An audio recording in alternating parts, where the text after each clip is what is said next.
Colette, has vuelto.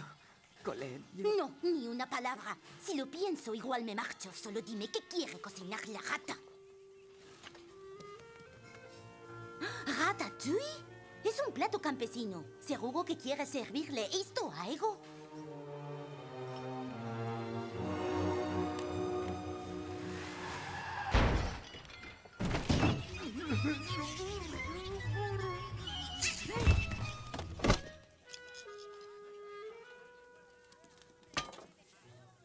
¿Qué? Voy a hacer el ratatouille.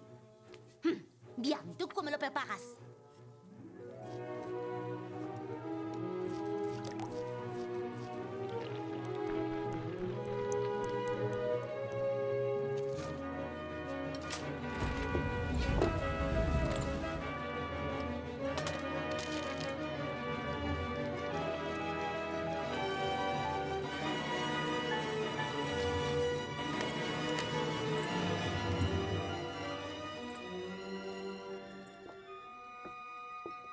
¿Ratatouille?